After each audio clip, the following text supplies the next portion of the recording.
Most bankers aren't ready to help you until after their third cup of coffee. But with Central National Bank's after-hours service, you don't have to wait for the bank lobby to open to get help. You can contact us from 6 to 8:30 in the morning or from 5 to 10 in the evening, and we'll connect you to a real, live, local person who can answer questions and fix problems 7 days a week. Bank different. Bank Central. Central National Bank. Member FDIC.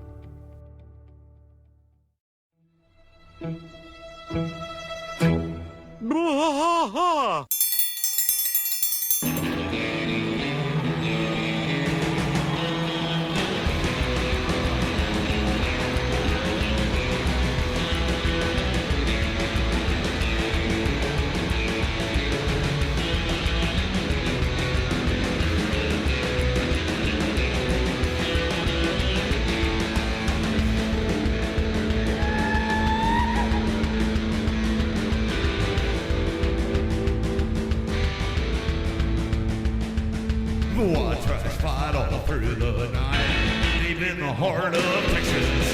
The trailer park is nice and dark, deep in the heart of Texas.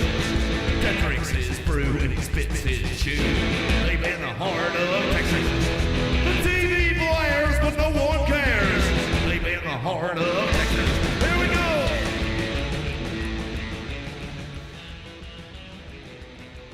Hey there, everybody. Welcome back to King of the Hill Rewatch Podcast. I am Mike. And I'm Rusty.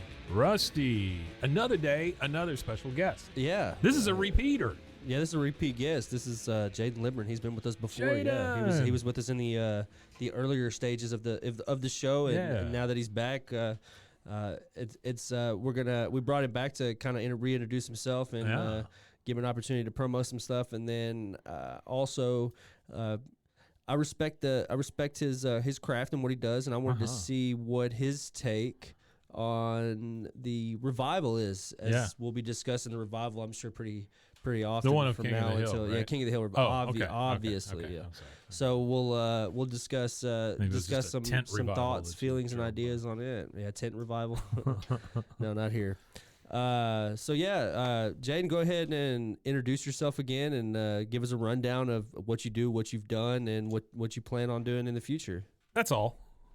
Just Hi there, fellas. It's good to be back, and let me just offer you a 5% discount on your next propane fill-up. I tell you what. So generous. Hi, my name is Jayden Libran. I'm a voice actor and impressionist from Los Angeles, California. I've been noted as one of the best Hank Hill impersonators out there, so I've even gotten some praise from Mike Judge and other cast members of King of the Hill, and got to work with Mike Judge on Beavis and Butthead. We've got new episodes rolling out on Comedy Central now. Yeah. Awesome. Every Wednesday after South Park, so you can catch me on that. And we've got a new season coming to Paramount Plus sometime this summer. So, wonderful. I've got lots of voice stuff coming up as well. I've got a pilot that I'm working on for Cartoon Network and several animated projects in the works. And I heard King of the Hill was coming back, so, I threw my hat in the ring and let them know that I was interested if they're ever casting. Yeah, that is fantastic. awesome. Yeah, that's awesome. Well, I hope you get that. I hope you get to be a part of the show. That would be I'm sure that would be like the pinnacle of it all, starting with the shout out for Mike Judge with the Hank Hill voice, to get to be a part of the show. That'd be pretty nuts. It all started from me just posting a video in late 2020 of me doing Hank, and it just blew up over Twitter and Facebook and YouTube. And lo and behold, the fact that Mike Judge himself liked it and messaged me about it was fascinating in and of itself. So, I hope we can continue to work together. It's really good. Yeah, I hope it all comes to fruition for you. Yeah, we're hoping that with this new revival, and I've also been in contact with a couple of people that are attached to the show as well. Specifically, the animation director. I've kind of talked to him a few times, and we hope to kind of revel in some success maybe with the revival and get some bigger attention to the show and stuff like that, because we really enjoy doing it. And if we could ever do anything in collaboration with anybody affiliated with the show, period, I think that would be that'd be a blessing. That would be the pinnacle of doing what we're doing. Mm-hmm. Yeah, was it Wes Archer, if I may ask? Yeah, it was Wes Archer actually. Wes Archer's he's very responsive on social media. Yeah, he's very responsive to fans and stuff on social media. And Right. he was actually one of the first people attached to the show that responded to me at all in any capacity. And it was, I don't know, it's been a while since I first contacted him. I've contacted him since the first time I contacted him, but the very first time he had said, "Can't really talk about anything to do with King of the Hill right now. I'll have to wait a little while." Okay, so I reached out again. Yeah, that was what I was hearing from everybody was we can't say anything now, but like I think we all sort of knew that a King of the Hill revival was on the way. It was just a matter of when, and it looks like now things should go in full swing.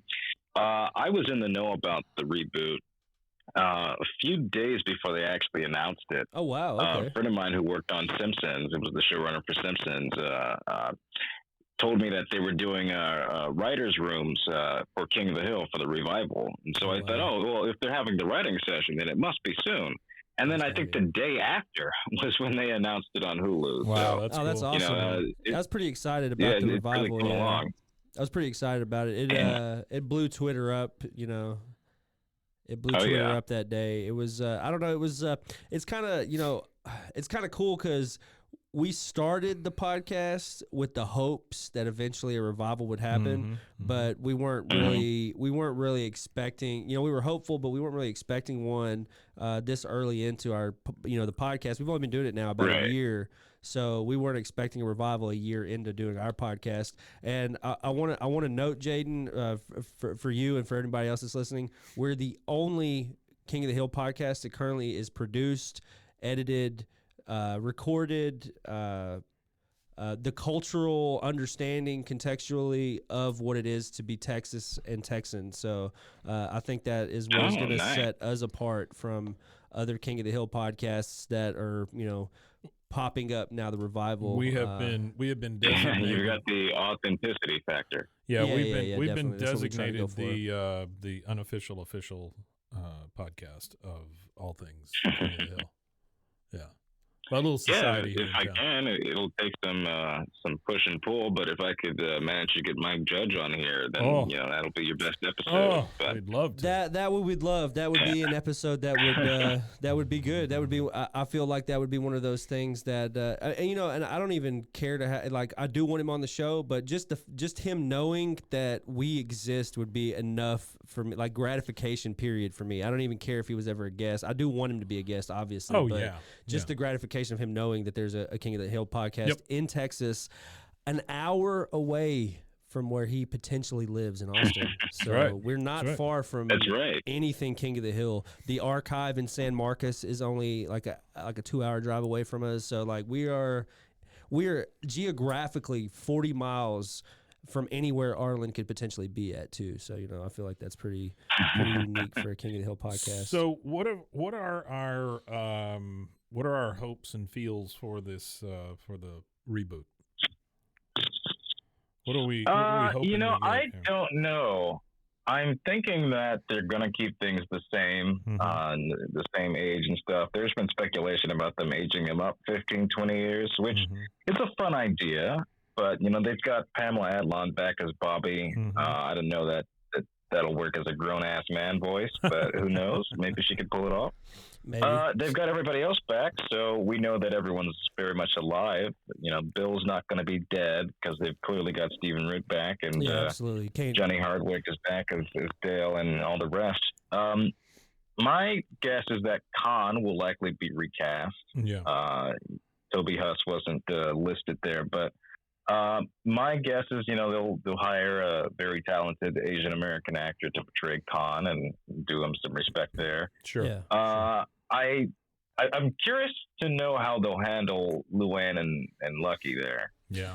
How do you feel about that, though, them switching Khan out? Like, how do you feel about that, considering that in its run, King of the Hill was awarded by a Asian American organization. They gave them an award for their portrayal of the Laotian community. So how does that dynamic? I understand the world that we live in, but the fact that, I mean, it was a show that was awarded and it treated it in a respectful manner. How does that change the dynamic between having a actual Asian voice actor to having a non-Asian voice actor doing that role? Well, I think representation matters and authenticity matters. Absolutely. It would be like doing a biopic on Martin Luther King and having him played by like Michael J. Fox or something. Yeah, absolutely. You got to have some sort of representation, authenticity that you can bring for that role. And I think whomever they hire is going to do a wonderful job, just as good, if not better, than the one that we've known to know and love. But it's important, and it's a good step to give people who haven't had many roles an opportunity. I honestly can't think of very many Asian American voice actors, and I'd like to know more. So yeah, absolutely. I think that would be great. The door to more. And that's what I would like to see too. I would like to see it be an Asian American voice actor that has maybe never had a major role before, or this is their major role. You know what I mean? I'd like to. I totally agree with you. I was just I was just kind of seeing where you felt on that since they were kind of awarded an award for for doing justice to whatever the award was pertaining to in the Asian and that's community. all good, but there's still much more that can be done, and they can do more. And I think that's cool. I like your take on that for sure. Mm-hmm. Yeah, I definitely agree with you. There definitely needs to be if it's a black role, it needs to have a black voice actor. If it's a Asian role, it needs to have an Asian voice actor. If it's a Indian role, it needs to have an Indian voice actor. If it's a Native American role, it needs to have a Native American voice actor. Otherwise, I don't know. I agree with you. There definitely needs to be more representation in media. Period. If it's like back in the day, whenever you had a Native American role in a movie, and it was either a white guy or Hispanic guy. When you have millions of Native Americans in the United States, and then there's probably hundreds of thousands of them that want to be actors and want to be, and there's probably thousands of them that are good at it. So it's it's great. Now I like that. I really hope that it gives some young voice actor. Somebody on Fiverr some great opportunity, out there on their grind. Yeah, no, I'd love to see it. Yeah. So what do we think about Lucky and Luann? What do we do? Do you think they wish them away or yeah? I got one of two solutions to that. Okay. One, I've got a great friend, Bailey Hatchell, that does an amazing Luann, and I've got a clip of that, and we animated her voice to sync up perfectly, and it's like Brittany Murphy's still there. Yeah. If they're doing a recast, I would throw in my friend Bailey to do that. Mm-hmm. And so, one of two things is recast Luann, kill off Lucky, because, he was always sort of on the dangerous side. So I think Luann as a single mother could be an interesting take. Well, he slipped, or he slipped if and they're fell. aging it up, or maybe keeping things the same, then this could be a story of the Hills raising Gracie, and both parents are gone or dead or something like that, and they've taken on Gracie, and maybe she's become like a second Luann. Yeah. And we see them 10, 15 years later, seeing how they're doing. So that'd be interesting. It's just that'll be I guess that'd be her great uncle Hank then. Yeah. Yeah. What do you think the odds are of them? Dynamic, but yeah. What do you think the odds are of them aging everybody up? Do you think that's what are you leaning more towards them aging everybody up to address all of like the societal issues we have today, or do they just live in 2023 but in the King of the Hill atmosphere?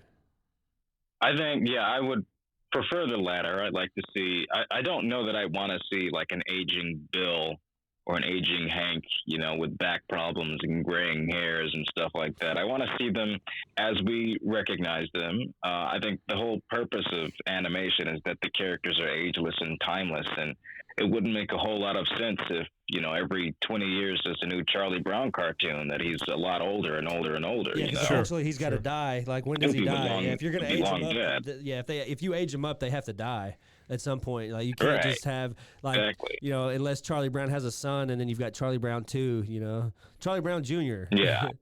Charlie Brown, I can and imagine it can that. work. There's many ways that we could see so many different character dynamics. There's good Hank, there's Gracie, There's so many other characters. There's Bobby and Joseph and Connie, of course, and we can see how they're doing in their late teens or adult lives. So many areas that we could explore there. Or if we keep it the same, then we can see how they're doing in the modern world. And I think both of those are perfectly fine. Yeah, because Bobby, if you aged him up like 15 years, he would be nearly 30. So that would be, I think that would be interesting to see a 30-year-old Bobby and a 30-year-old Con Jr. With a baby. You know, I think that would be, I don't know, I think that'd be weird. And maybe, I don't, one of the things one of the things that I envision, there's so many different scenarios that I think about when I think about a revival, but one of the scenarios that I think about is that Bobby ends up being the, you know, model son that he wants later in his life. He ends up being the propane salesman. He ends up wearing the white shirt, the blue jeans, and then we get a image of Bobby, maybe like Bobby, Joseph, maybe Dooley, Stuart Dooley, and what's the other kid's name? Oh man, I'm trying to remember his name. The one that's Randy. Randy, and they're all four standing in the alley drinking a beer. I think that would be funny. I think that would be like a funny starting sequence. It's those four guys standing over a Tesla that's like broke down with like smoke coming out of like the battery area or something. They're all like, well, yep, looks like you're gonna need a new Tesla or so, you know, something. I don't know, whatever. You know, I think that'd be really funny. Way to start it out, like how they started out, you know, season 1. They're all four standing in front of the Hank's truck saying, That's "Yep." right. Yeah. I want everybody aged up, and I kind of want to see it. I want some people dead.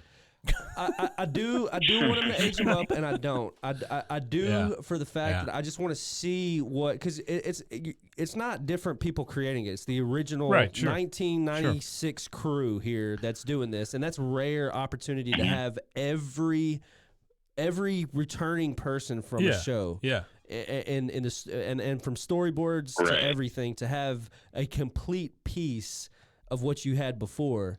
I would like to see what all their takes are, because they've had 15 years to marinate on you know, their body of work for 13 seasons. They've had the opportunity to marinate on it and to get feedback from, you know, tons of fans and family members, I'm sure, that have input. I'm sure they probably hear it from everybody. Well, just society in general that likes the show. And I just want to see what their take is, what their take would be.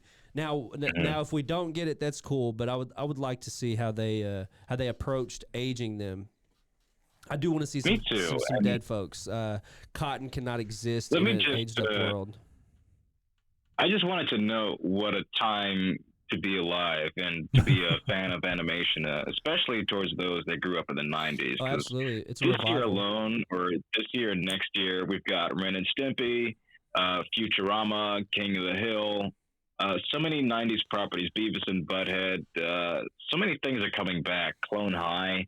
And it's so fun that now we can introduce a new generation of people to the dynamics and writing styles and characters that may have been forgotten in time, you know. And that's beautiful. Great King of the Hill coming back. I'm really excited too on the King of the Hill revival, but I'm also really excited for this Cartoon Network revival, this reinvigoration at the Cartoon Network. I've actually correspond with John Fountain from he's one of the directors. I don't know his official title, but he's a director over with Cartoon Network, and he's been kind of alluding to some great things coming out of Cartoon Network in the next year or so. And the fact that they announced that they're going back to what they were great at, and that was not creating, you know, just animated stuff for children, but creating animated content, period. Just doing animated content, which is, you know, if anybody knows the history of animation was never for children to begin with anyway. It was for adults. That's right. So anybody that wants to infantilize everybody's obsession with cartoons, just know that your grandpappy was sitting in a nickel and dime theater watching cartoon reels, because that is what was, you know, the intended audience for cartoons is adults. And that's why when you go back and you watch so many cartoons they are laden with like SpongeBob is probably the most one that comes to mind. Innuendo. So much innuendo. As far as like current shows that are like being produced today, the one that sticks to my mind the most is like SpongeBob as a body of work of shows that have like adult innuendo just throughout it all. Like Pearl calling him daddy, and she's a whale, and he's a crab. Like, is it sugar daddy, or is it, hey, that's her dad? You know what I mean? Like, I don't want to sexualize his teenage daughter if that's what she is, but it definitely is. You know, there's definitely a discussion to be had there about sugar daddy stuff. But, you know, so we appreciate you coming back on. And, we'd love to have you again. You know, maybe after the show airs, we'll have you on again, and we could discuss some stuff about the show again. Yeah, man, it was really nice to nice to hear from you again. Yeah. Do you got anything you want to promo before we sign off? Nothing that comes to mind, but if you guys want like a quick Q&A from Hank, I'd be happy to do that. Oh, that'd be wonderful. Yeah, that'd be great. Yeah.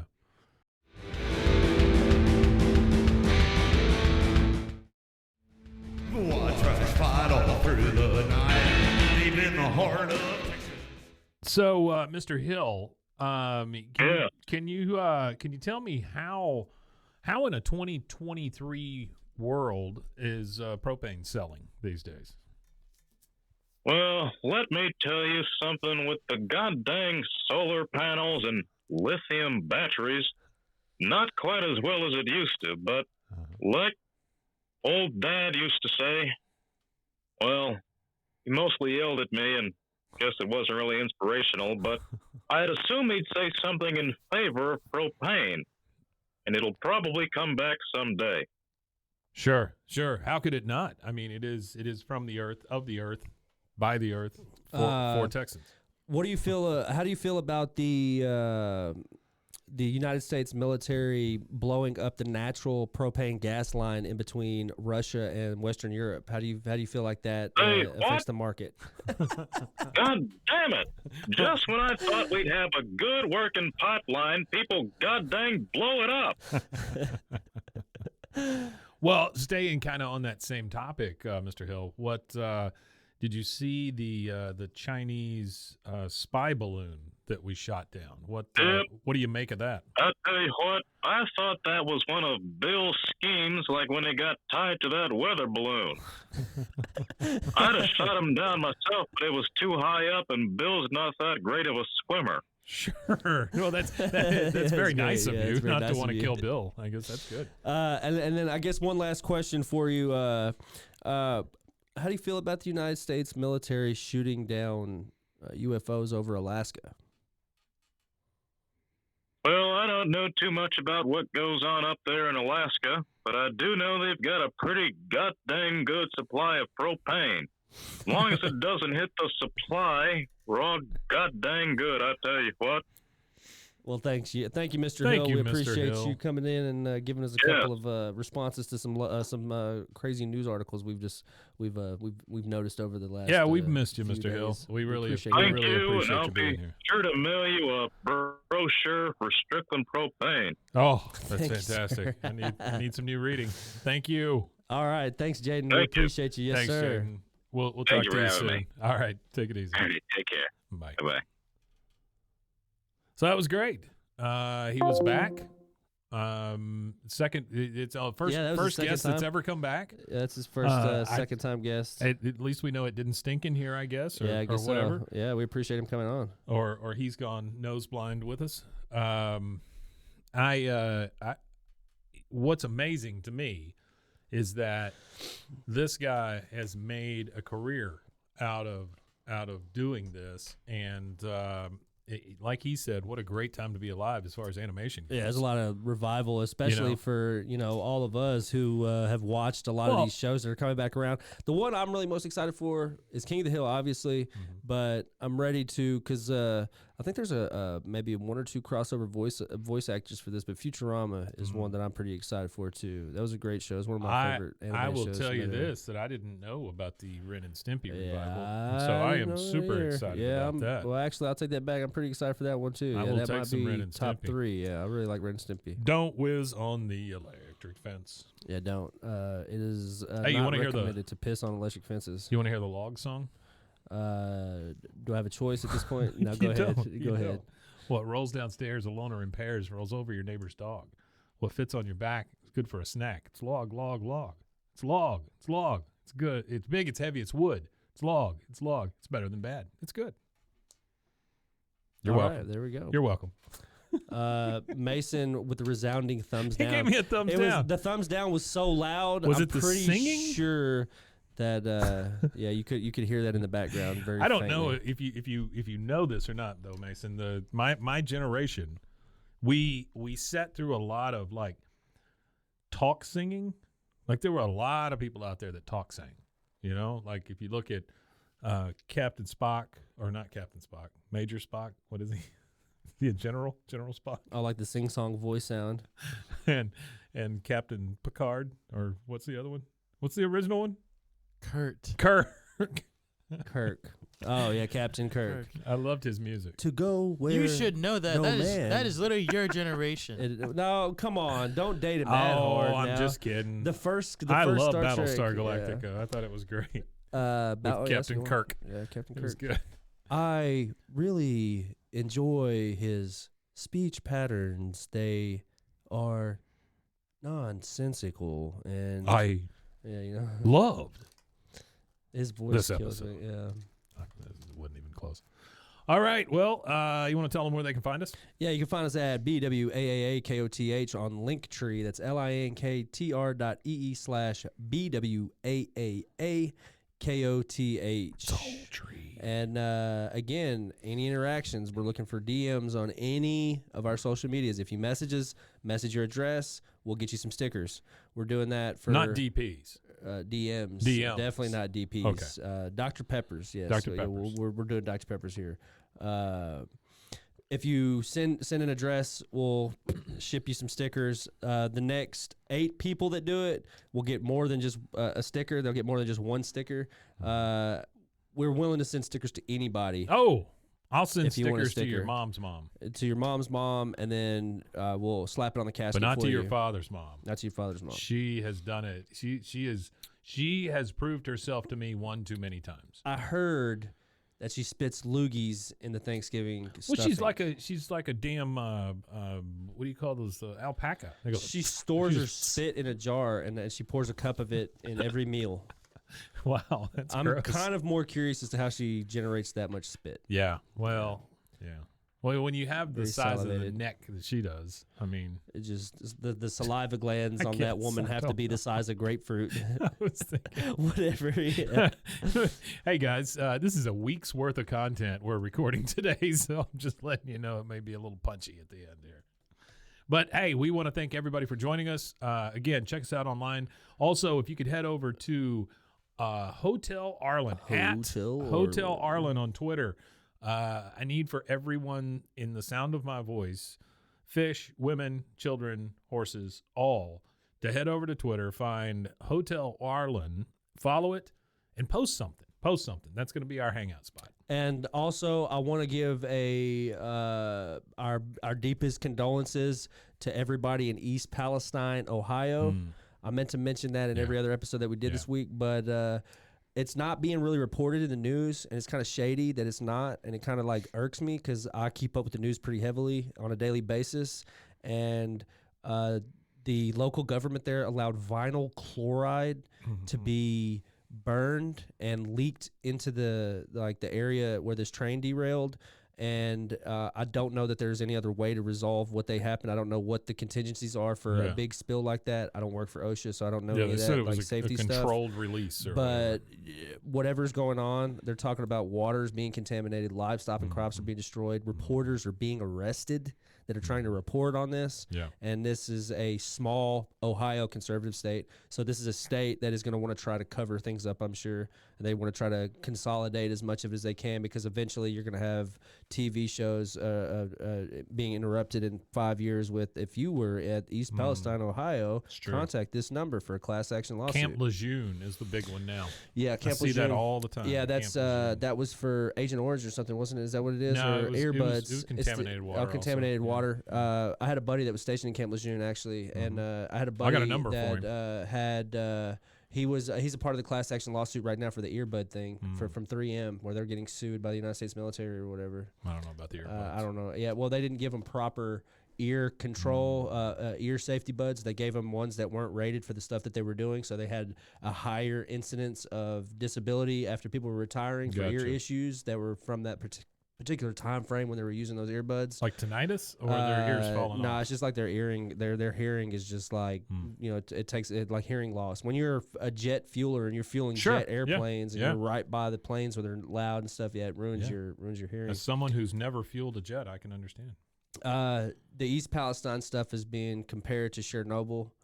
They don't know the impact right now on it. I imagine it's not radiological, so it's going to be different, the impact, because there's no radiation. Yeah. But you got to think they release thousands of gallons of stuff, liquids, the stuff that is a liquid, into the water table there. So we just wanted to give them our deepest condolences to those people. Well, that was fun. Yeah, great episode. Well, it's the world we live in. It's another one of those weird, crazy news articles in this new world that we live in. We want to thank Jayden again for being on. Yeah, I appreciate you, Jayden. Thanks for being a friend of the show. And we will see you guys again next time. We Madonna.